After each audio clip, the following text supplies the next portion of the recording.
Hello friends, most welcome. स्वागत है आप सभी लोगों का आपके अपने यूट्यूब चैनल हिंदी टेक्निक्स में।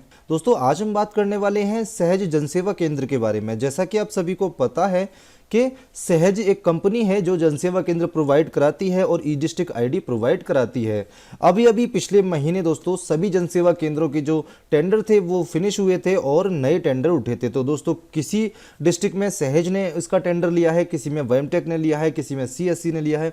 तो इस तरह से अलग अलग कंपनियों ने अलग अलग डिस्ट्रिक्ट्स में टेंडर लिए हैं। तो दोस्तों, अब हम बात करने वाले हैं सहज कंपनी का जो जनसेवा केंद्र है, आपको कैसे ऑनलाइन करना है और क्या उसका पूरा प्रोसेस रहेगा, कैसे कैसे आपको डॉक्यूमेंट्स जमा करने हैं, क्या करना है, कितना चार्ज देना होगा, सारी चीज़ें हम इस वीडियो में क्लियर करने वाले हैं। अगर आप इंटरेस्टेड हैं सहज जनसेवा केंद्र लेने के तो आप इस वीडियो को ज़रूर देखिएगा।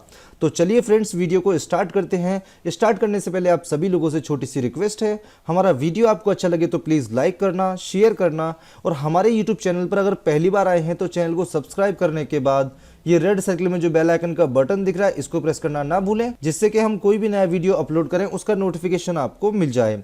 तो चलिए दोस्तों, वीडियो को स्टार्ट करते हैं। सबसे पहले हम लेकर चलते हैं आपको ब्राउज़र पर और वहां पर टाइप करते हैं ई डिस्ट्रिक्ट। दोस्तों, ई डिस्ट्रिक्ट एक ऐसी आईडी है जिससे हम राशन कार्ड, आय प्रमाण पत्र, जाति प्रमाण पत्र, निवास प्रमाण पत्र बना सकते हैं।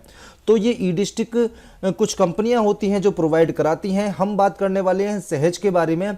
लेकिन सहज का जनसेवा केंद्र अप्लाई करने से पहले आप ये ज़रूर चेक कर लें कि आपके डिस्ट्रिक्ट में सहज कंपनी का टेंडर है या नहीं। कभी कभी ऐसा होता है कि आप सहज कंपनी का सीएससी सेंटर है वो अप्लाई कर देते हैं, उसके बाद में आपको लास्ट में जब आप फीस आपकी सब जमा हो जाती है तो आपको पता चलता है कि उस कंपनी का तो आपके डिस्ट्रिक्ट में टेंडर ही नहीं है और आपके पैसे फंस जाते हैं या फिर बड़ी मुश्किल से वापस मिलते हैं। तो आप रजिस्ट्रेशन करने से पहले या फिर जनसेवा केंद्र अप्लाई करने से पहले ये कंफर्म कर लें कि आपके डिस्ट्रिक्ट में सहज का टेंडर है या नहीं। वो चेक करने के लिए आपको ई डिस्ट्रिक्ट की वेबसाइट ओपन करनी है और यहाँ पर आपको एक ऑप्शन नजर आएगा, संपर्क करें। तो जैसे ही आप संपर्क करें पर क्लिक करेंगे तो यहाँ पर आपको देखिए कुछ कंपनियां दिखाई देंगी। ये वही कंपनियां हैं जो ई डिस्ट्रिक्ट की साइट को प्रोवाइड कराती हैं। इसके अलावा इनकी अपनी भी कुछ सर्विसेज होती हैं, जैसे कि सहज में बहुत सारी ऐसी सर्विस हैं जैसे इंश्योरेंस हुआ जो ये खुद प्रोवाइड कराती हैं। इसके अलावा ई डिस्ट्रिक्ट की आईडी भी आपको प्रोवाइड कराती हैं। तो यहाँ पर हम बात करते हैं सहज कंपनी की, तो ये है यहाँ पर सहज, ठीक है। इस पर हम जब नीचे क्लिक करते हैं तो हमें यहाँ पर देखिए जौनपुर, इलाहाबाद, बस्ती, सीतापुर, ये सारी हमें डिस्ट्रिक्ट दिखाई देती हैं जहाँ पर सहज कंपनी ई डिस्ट्रिक्ट की आईडी प्रोवाइड कराती है। तो अगर आपका डिस्ट्रिक्ट का नाम इनमें है तो आप सहज कंपनी का जनसेवा केंद्र अप्लाई कर सकते हैं। इसके अलावा यहाँ पर और कंपनियां जैसे वेमटेक है, वेमटेक पर जो आप नीचे देखेंगे तो यहाँ पर इसकी डिस्ट्रिक्ट अलग दी हुई है। अगर आपकी डिस्ट्रिक्ट यहाँ पर है तो आप वेमटेक कंपनी का जनसेवा केंद्र अप्लाई करेंगे। वेमटेक कंपनी का जनसेवा केंद्र कैसे अप्लाई करना है वो आपको डिस्क्रिप्शन में मिल जाएगा। अब हम बात करते हैं, ये तरीका था चेक करने का आपके डिस्ट्रिक्ट में कौन सी कंपनी है जो ई डिस्ट्रिक्ट प्रोवाइड कराती है। तो यहाँ पर इसके अलावा एक ऑप्शन और है, ई डिस्ट्रिक्ट पर आप जाएंगे तो यहाँ पर CSC 3.0 का ऑप्शन न्यू लिखा होगा, नजर आएगा। इस पर आपने क्लिक करना है और जैसे ही आप इस पर क्लिक करेंगे तो एक नया पेज ऑटोमेटिक ही यहाँ पर ओपन होगा, जिसमें यहाँ पर सारे डिस्ट्रिक्ट, पूरे यूपी के सारे डिस्ट्रिक्ट यहाँ पर आपको मिल जाते हैं और उसमें कौन सी कंपनियां हैं जो प्रोवाइड कराती हैं ई डिस्ट्रिक्ट वो भी आपको मिल जाता है। और इस बार यूपी के अंदर हर डिस्ट्रिक्ट में 2 कंपनियों ने टेंडर लिया है। तो यहाँ पर देखिए हम बात करते हैं अलीगढ़ की, तो यहाँ पर देखिए यहाँ ये सहज कंपनी है और वेमटेक दोनों ने मिलकर लिया है। तो आप दोनों ही कंपनी से ई डिस्ट्रिक्ट ले सकते हैं। आगरा में वेमटेक है और सहज है। इसके अलावा अंबेडकर नगर में वेमटेक है और इंडिया पावर कॉरपोरेशन लिमिटेड है। तो इस तरह से अगर आपके यहाँ ये सहज कंपनी प्रोवाइड कराती है ई डिस्ट्रिक्ट आईडी तो आप अप्लाई कर सकते हैं। अप्लाई करने के लिए आपको सिंपली सिर्फ गूगल में जाना है और वहाँ पर सहज लिखना है और retail.sahaj.co.in वेबसाइट आपको यहाँ पर नजर आती है, इस पर आपने क्लिक करना है। जैसे ही आप इस पर क्लिक करेंगे तो यहाँ पर इस तरह से इंटरफेस आपको नजर आएगा और यहाँ पर आपको दिखाई देगा सहज कॉर्पोरेट, उसके बराबर में रजिस्ट्रेशन। जब आप इस पर क्लिक करेंगे तो यहाँ पर न्यू रजिस्ट्रेशन का ऑप्शन आपने सेलेक्ट कर लेना है। जैसे ही आप इसको सेलेक्ट करेंगे तो आपके सामने रेफरल नंबर मांगा जाएगा। तो रेफरल नंबर देना ज़रूरी नहीं है, अगर किसी ने आपको रेफ़र किया है तो आप दे सकते हैं, वरना आपको स्किप कर सकते हैं। स्किप करने के बाद आपको यहाँ पर देखिए इसका टाइप सेलेक्ट करना है, इंडिविजुअल है या फिर बिजनेस है, तो आपको इंडिविजुअल सेलेक्ट कर लेना है। उसके बाद में नीचे स्क्रॉल करेंगे तो आपको एसएम कैटेगरी बतानी है, तो सहज मित्रा पर हम रजिस्ट्रेशन कर रहे हैं तो सहज मित्रा सेलेक्ट कर लेते हैं। उसके बाद स्कीम यहाँ पर रूरल या फिर अर्बन यानी शहरी या फिर ग्रामीण, शहरी हैं तो आप अर्बन सेलेक्ट कर लीजिए। उसके बाद कंटिन्यू पर क्लिक करिए। उसके बाद में आपको कुछ चीज़ें और फिल करनी है, जिसमें कि आपका नाम है, यहाँ पर देखिए आपका वो है मिस्टर मिसेज या जो भी है। उसके बाद में आपका नेम आएगा, उसके बाद मिडिल नेम आएगा, उसके बाद लास्ट नेम आएगा, उसके बाद डेट ऑफ बर्थ आएगी, उसके बाद जेंडर आएगा, उसके बाद में आपका मैरिटल स्टेटस आएगा, उसके बाद में नेशनलिटी इंडियन है या अदर्स हैं। उसके बाद में यहाँ पर फ़ोन नंबर है, यहाँ पर मेल आईडी है।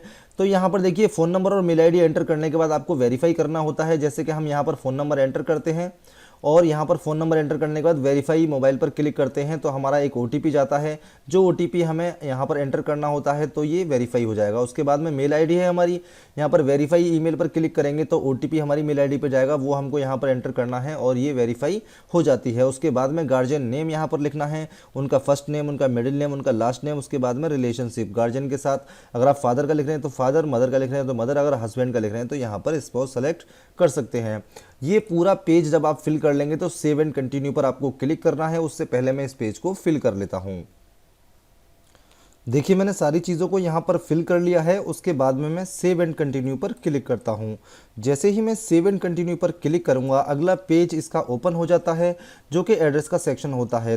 तो इसमें मुझे क्या करना है, यहाँ पर परमानेंट रेजिडेंस एड्रेस लिखना है अपना, ठीक है, जिसमें कि हमें एड्रेस की लाइन ये है हमारी। उसके बाद में नीचे करेंगे तो सिटी टाउन यहाँ पर लिखना है, स्टेट यहाँ पर सेलेक्ट करनी है, डिस्ट्रिक्ट यहाँ पर सेलेक्ट करनी है, ब्लॉक यहाँ पर चुनना है और पिन कोड यहाँ पर लिखना है। उसके बाद में यहाँ पर लिखना है सेंटर का एड्रेस। तो दोस्तों सेंटर का एड्रेस अगर सेम है तो आप यहाँ पर टिक लगा सकते हैं, अगर सेम नहीं है तो आप इसको अलग से लिख सकते हैं, जो भी आपके सेंटर का एड्रेस है। उसके बाद में यहाँ पर नीचे state, district, block, pin code, सारी चीज़ें यहाँ पर लिखने के बाद ओनरशिप आपको बतानी है। ओनरशिप में आपकी अगर रेंटेड है तो रेंटेड लिखिए, अगर आपकी अपनी बिल्डिंग है तो ओन लिखिए। उसके बाद में कॉमर्शियल बिल्डिंग है या फिर रेजिडेंशियल है तो इसको सेलेक्ट कर लीजिए। उसके बाद सेंटर का लेटीट्यूड एंड लॉन्गिट्यूड। तो दोस्तों यहाँ पर ये दोनों चीज़ें आपको निकालनी पड़ेंगी किसी वेबसाइट से। तो मैं आपको एक वेबसाइट दिखाता हूँ। यहाँ पर जाना है आपको और यहाँ गूगल पर आपको लिखना है लॉन्ग एंड लेटीट्यूड। लिखने के बाद आपको एंटर करना है। जैसे ही आप एंटर करेंगे तो यहाँ पर letlong.net वेबसाइट आएगी, इसको आपने ओपन करना है। जैसे ही आप इसको ओपन करेंगे तो यहाँ पर टाइप ए प्लेस नेम आपको लिख लेना है। तो यहाँ पर देखिए मैं प्लेस की जगह का नाम लिख लेता हूँ। जैसे ही मैं एंटर करता हूँ तो यहाँ पर देखिए एड्रेस में ये नक्शे में ओपन होकर आ जाता है। तो हम इसको क्या करते हैं, नीचे स्क्रॉल करते हैं और देखिए जूम करते हैं। इसको जूम करने के बाद हमने क्या करना है, हमको उस जगह को सेलेक्ट करना है जहाँ पर हमने अपना एड्रेस लिखा है या फिर हमारा जो सेंटर का एड्रेस है वहाँ पर हमने इसको ले जाना है। उसके बाद में देखिए मैं इसको पहले सेलेक्ट कर लेता हूँ। देखिए जिस जगह हमारा सेंटर है हम उसको जैसे ही यहाँ पर सेलेक्ट करेंगे और नीचे स्क्रॉल करेंगे तो हमारा लेटीट्यूड और लॉन्गिट्यूड यहाँ पर आ जाता है। तो इसको हमने लेटीट्यूड को कॉपी करना है और यहाँ देखिए एप्लीकेशन फॉर्म में ले जाकर हमको इसको एंटर कर देना है। ये देखिए लेटीट्यूड। उसके बाद में फिर हमें लॉन्गिट्यूड यहाँ पर कैप्चर करना है। ये लॉन्गिट्यूड है, इसको कॉपी करना है और हमको यहाँ पर ये लॉन्गिट्यूड में फिल कर देना है। तो ये सारी चीज़ें फिल करने के बाद हमको सेव एंड कंटिन्यू पर क्लिक करना है। लेकिन उससे पहले मैं ये सारी जो इन्फॉर्मेशन है उसको फिल कर देता हूँ। देखिए मैंने सारी चीज़ों को यहाँ फिल कर लिया है। नीचे स्क्रॉल करते हैं, हमने देखिए यहाँ पर रेंटेड और कॉमर्शियल ये सारी चीज़ें सेलेक्ट करने के बाद सेव एंड कंटिन्यू पर क्लिक करते हैं। जैसे ही हमने सेव एंड कंटिन्यू पर क्लिक किया तो हमारे जो ये स्टेप्स हैं ये कंप्लीट हो जाते हैं। अब अगला स्टेप आता है बैंक डिटेल्स का। तो यहाँ पर देखिए बैंक डिटेल्स में आपको बैंक का नाम लिखना है। बैंक का नाम लिखने के बाद बैंक का IFSC कोड, उसके बाद नाम जो भी आपकी बैंक की पासबुक में नाम है वो यहाँ पर लिख दीजिए। अकाउंट नंबर यहाँ पर लिख दीजिए और अकाउंट सेविंग है या करंट वो लिख दीजिए। उसके बाद सेव एंड कंटिन्यू पर क्लिक करिए। तो मैं इन सारी चीज़ों को पहले फिल कर लेता हूँ, उसके बाद सेव एंड कंटिन्यू पर क्लिक करता हूँ। यहाँ पर देखिए मैंने सारी चीज़ों को फिल कर लिया है। अब मैं सेव एंड कंटिन्यू पर क्लिक करता हूँ। देखिए जैसे ही मैंने सेव एंड कंटिन्यू पर क्लिक किया तो यहाँ पर देखिए लोकल रेफरेंस डिटेल्स आ जाती है, जिसमें हमें किसी ऐसे पर्सन का डिटेल्स डालनी है जो हमारे बिल्कुल पर्सनल हो और रेफरेंस में हम उससे कांटेक्ट कर सकें। तो यहाँ पर देखिए नीचे स्क्रॉल करते हैं और यहाँ पर हमें सबसे पहले उसका मिसेज या मिस्टर चुन लेना है। उसके बाद में यहाँ पर उसका नाम, यहाँ पर उसका रिलेशनशिप जो भी आपसे रिलेशन है वो यहाँ पर लिख दीजिए। उसके बाद में उसका मोबाइल नंबर और उसका एड्रेस यहाँ पर लिख दीजिए। उसके बाद में नीचे अगर आपका कोई पुलिस कन्विक्शन है तो वो यस करिए वरना नो करिए, और आपके पास कोई केस चल रहा है आपके ऊपर तो यस करिए वरना नो करिए। उसके बाद नीचे स्क्रॉल करेंगे तो सेव एंड कंटिन्यू आ जाता है, इस पर क्लिक करना है। लेकिन पहले मैं डिटेल्स को फिल कर लेता हूँ।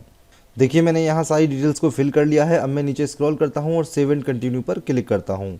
जैसे ही मैं सेव एंड कंटिन्यू पर क्लिक करूँगा तो यहाँ पर मुझे दिखाई देगा कि एक फ़ोटो अपलोड करना है। उसके बाद में यहाँ पर एजुकेशन क्वालिफ़िकेशन जो भी हो हायर वो यहाँ पर करनी है। तो यहाँ पर देखिए हायर सेकेंडरी, ग्रेजुएट और यहाँ पर सारी आपको डिग्री मिल जाती हैं। तो वहाँ पे आप अगर आपने 10th किया है तो सेकेंडरी सेलेक्ट कीजिए, और अगर आपने 12th किया है तो हायर सेकेंडरी सेलेक्ट कीजिए। तो इस तरह से आप अपनी एजुकेशन सेलेक्ट करके यहाँ पर एजुकेशन का जो डॉक्यूमेंट है वो अपलोड कर सकते हैं। उसके बाद में अगर आपके पास पैन कार्ड है तो आप यहाँ पर यस करिए और यहाँ पर पैन नंबर लिख दीजिए, और आपके पास आधार कार्ड है तो यस करिए और आधार नंबर लिख दीजिए। उसके बाद में यहाँ पर अपना आइडेंटिटी प्रूफ जो लगाना है, Aadhaar, driving licence, voter ID, PAN card, वो कोई भी आप लगाना चाहते हैं वो यहाँ पर सेलेक्ट करिए। आधार कार्ड सेलेक्ट कर रहे हैं तो उसका नंबर यहाँ पर लिखिए और अपलोड कर दीजिए। उसके बाद में एड्रेस प्रूफ में क्या लगा रहे हैं वो सेलेक्ट करिए और उसको अपलोड कर दीजिए। उसके बाद में आपके पास जीएसटी नंबर है तो यस करिए वरना नो पर क्लिक रहने दीजिए और सेव एंड कंटिन्यू पर क्लिक कर दीजिए। लेकिन उससे पहले मैं पूरे इस डिटेल्स को फिल कर लेता हूँ। देखिए मैंने सारी डिटेल्स को यहाँ पर फिल कर लिया है, फ़ोटो अपलोड कर दिया है, उसके बाद में 12th की मार्कशीट अपलोड कर दी है। उसके बाद में यहाँ पर देखिए पैन कार्ड, और उसके बाद में यहाँ पर अपनी जो आईडी प्रूफ और एड्रेस प्रूफ है वो सेलेक्ट कर लिए हैं। यहाँ पर आधार नंबर, पैन नंबर लिख दिया है। उसके बाद नीचे स्क्रॉल करते हैं और यहाँ पर सेव एंड कंटिन्यू पर क्लिक करते हैं। जैसे ही हम सेव एंड कंटिन्यू पर क्लिक करेंगे तो आपसे पूछा जाएगा कि आपके पास प्रेजेंट में क्या क्या आइटम यहाँ पर मौजूद हैं, जैसे कि डेस्कटॉप है, प्रिंटर है, लैपटॉप है, स्कैनर है, वेबकैम है। ये सारी चीज़ें आपको यहाँ पर सेलेक्ट करनी है, जो जो चीज़ें आपके पास हैं। तो आप यहाँ पर देखिए हम सेलेक्ट कर देते हैं, हमारे पास सारी चीज़ें अवेलेबल हैं, और रिव्यू एंड सबमिट पर क्लिक करते हैं। इनमें से कोई भी एक आइटम आपके पास होना ज़रूरी है, तभी आप अप्लाई कर पाएंगे, वरना अप्लाई नहीं कर पाएंगे। तो रिव्यू एंड सबमिट पर क्लिक करते हैं। तो यहाँ पर देखिए हमें जो सारी चीज़ें यहाँ पर देखने को मिल जाती हैं जो हमने अभी अपलोड की थी। उसके बाद हम नीचे स्क्रॉल करते हैं सेव एंड कंटिन्यू पर, और देखिए अगला पेज ओपन होता है। तो यहाँ पर वेरीफाई योर रजिस्ट्रेशन का ऑप्शन आता है, और यहाँ पर जो भी डिटेल्स हमने फिल की थी सारी की सारी हमारी यहाँ पर आ जाती हैं। बैंक डिटेल्स, एड्रेस और जो जो हमने अपलोड किया है वो सारी चीज़ें हमें यहाँ पर देखने को मिल जाती हैं। हमको एक बार सारी चीज़ों को अच्छे से चेक कर लेना है बिल्कुल ठीक से। अगर उसमें कोई प्रॉब्लम है तो हम यहाँ से एडिट में जा सकते हैं, और अगर सब कुछ ठीक है तो हम सबमिट कर सकते हैं। देखिए मैं सबमिट पर क्लिक करता हूँ, कोई भी फ़ीस आपको यहाँ पर देनी नहीं है। और यहाँ पर देखिए हमारा रजिस्ट्रेशन नंबर मिल चुका है, और यहाँ पर देखिए हमें मैसेज भी मिल चुका है, एक आपको मैसेज की आवाज़ भी आई होगी। तो यहाँ पर हम इसको स्क्रीनशॉट को सेव कर लेते हैं, किसी भी नाम से सेव कर लेते हैं डेस्कटॉप पर, जो हमें बाद में हमारे काम आएगा। अब यहाँ पर देखिए लिखा है thank you for your interest become a सहज मित्र, योर एप्लीकेशन नंबर इज़, यहाँ पर एप्लीकेशन नंबर आ चुका है, और ये 3 वर्किंग डेज़ में आपको रिवर्ट भी करेंगे मेल के थ्रू। तो मेल में आपकी आईडी और पासवर्ड आ जाएगी, फिर आप सहज के पोर्टल पर लॉगिन हो सकते हैं। तो 3 दिन आप वेट करिए, और अगर आप चेक करना चाहते हैं स्टेटस अपने एप्लीकेशन का तो यहाँ रजिस्ट्रेशन पर जाइए और यहाँ पर नो योर रजिस्ट्रेशन स्टेटस पर क्लिक कर दीजिए, और अपना जो रजिस्ट्रेशन नंबर अभी आपको मिल रहा था वो यहाँ पर एंटर करके आप अपना स्टेटस जान सकते हैं। 3 या 4 दिन में आपको मेल आ जाएगा। जब आईडी पासवर्ड आपके पास आ जाए तो आप यहाँ पर लॉगिन, यहाँ पर पासवर्ड और यहाँ पर यूज़र नेम एंटर करके लॉगिन कर सकते हैं। लॉगिन करने के बाद दोस्तों आपको जो इसकी जो टेम्प्रेरी सर्विसेज हैं वो सारी मिल जाती हैं, जो भी सहज पोर्टल में है वो आपको बिल्कुल फ्री में मिल जाती हैं। इसके अलावा यहाँ पर अगर 500 रुपये चार्ज आपसे मांगा जाता है तो आप इस पोर्टल के लिए आराम से दे सकते हैं। लेकिन अगर आप बात करते हैं ई डिस्ट्रिक्ट पोर्टल की, तो ई डिस्ट्रिक्ट पोर्टल लेने के लिए आपको जो इसके डिस्ट्रिक्ट मैनेजर हैं सहज के आपकी डिस्ट्रिक्ट में, उनसे कॉन्टैक्ट करना होगा। तो वो आपके सिक्योरिटी जमा कराएंगे आपसे। 12,000 रुपीज़ की सिक्योरिटी होती है, लेकिन ये नया टेंडर हुआ है, इसमें कितनी सिक्योरिटी होती है ये वो आपको बता देंगे डिस्ट्रिक्ट मैनेजर जो भी होंगे। तो आप जब भी अप्लाई करें पहले चेक कर लें कि आपके डिस्ट्रिक्ट में सहज प्रोवाइड कराती है ई डिस्ट्रिक्ट या नहीं, क्योंकि बिना ई डिस्ट्रिक्ट के जनसेवा केंद्र लेना एक तरह से बिल्कुल बेवकूफ़ी है।